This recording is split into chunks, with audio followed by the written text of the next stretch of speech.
Now, votes in the general election in the Netherlands are still being counted, but it seems that the veteran anti-Islam politician Geert Wilders has led his PVV party to the largest share of the vote.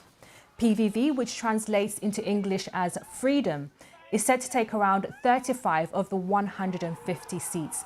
That won't be enough to govern alone, and several other parties have said they won't enter a coalition with the far-right Mr. Wilders. He says the people want him to be Prime Minister.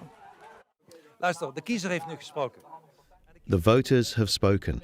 The voters have determined that the PVV will become the largest party by far. It would be very undemocratic. And so I assume that it will not happen, that voters will be sidelined. Voters wouldn't accept that either. They'd find it terrible.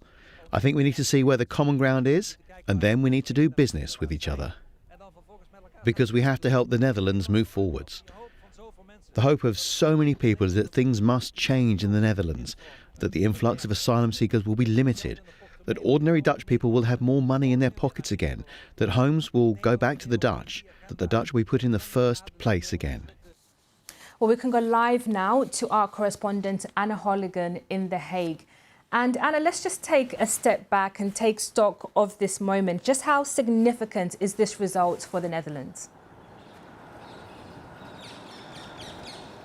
Seismic, and there's no doubt the tremors will be felt in Brussels this morning. This result is a headache. If he actually manages to go ahead and become Prime Minister, to convince enough parties to work with him in coalition, it will be an absolute nightmare for the European Union.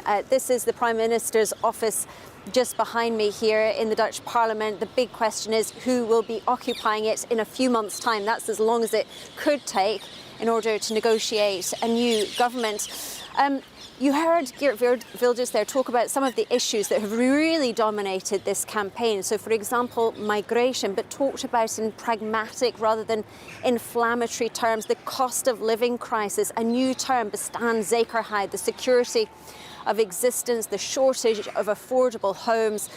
And actually, during the last few days, his party surged in the polls. And if you are not familiar with Geert Wilders, he's a radical politician. He's been in Parliament for around 25 years.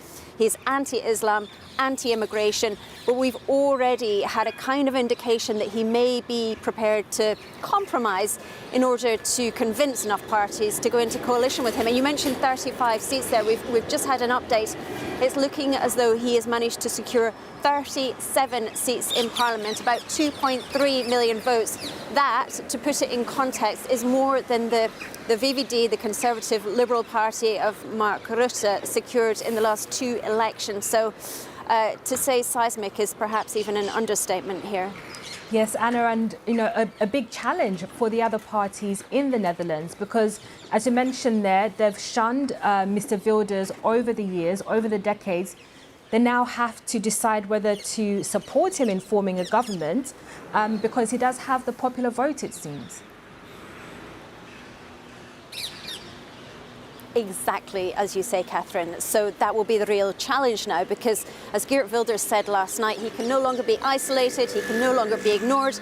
And if the other mainstream parties do that, they will once again be accused of ignoring the very disenfranchised, marginalised people who voted for him in the first place. There's been a huge crisis of trust in Dutch politics. He has promised to restore that. And what's really telling is that all of the coalition parties lost votes. This is a huge punishment for the coalition, whereas the populist parties, they surged. So not just Geert Wilders' PVV Freedom Party, but also a newly formed New Social Contract Party led by Pieter Omtzigt. He managed to secure, it looks like, around 20 seats. And then on the other side of the political spectrum, reflecting a polarised society, we have the Green Left Labour Alliance led by Frans Timmermans, who gave up a European Commission job to come back and lead this bloc, has also performed well. To explain what happens next, if Geert Wilders is unsuccessful in forming a new coalition, then the responsibility will fall to the next biggest party, which is looking like the Green Left Labour Alliance. Thank you very much. Our correspondent in The Hague there, Anna Holligan.